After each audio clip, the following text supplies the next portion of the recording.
Six jours se sont écoulés depuis le naufrage du navire Esther Miracle au large de Libreville. Les chances de trouver des survivants s'amoindrissent pour les familles endeuillées et même pour les rescapés. L'Église catholique du Gabon lance une chaîne de prières.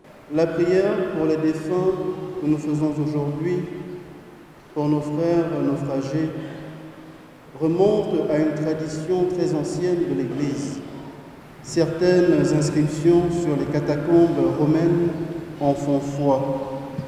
C'est une prière qui s'inspire du sacrifice pour les morts, tel que relaté dans le second livre des Maccabées.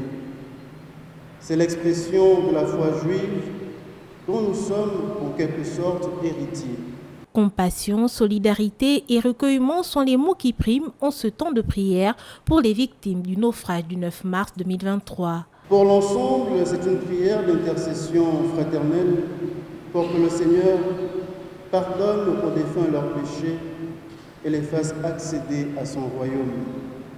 Lorsque nos frères défunts du bateau Esther Miracle embarquaient dans la nuit du 8 au 9 mars, ils ne pensaient pas à un éventuel naufrage.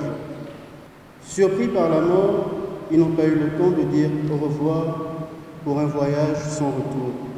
À l'église Saint-Pierre, les membres du gouvernement ont participé à cette célébration eucharistique en mémoire des naufragés. En priant pour les défunts, nous voulons également avoir une pensée pour les disparus et pour les familles endeuillées. Que le Seigneur soit pour eux le refuge dont ils ont besoin. Cette chaîne de prière voulue par l'ensemble des évêques du Gabon se déroule alors que 120 personnes ont été secourues selon un bilan provisoire qui fait état de 21 morts et 16 disparus.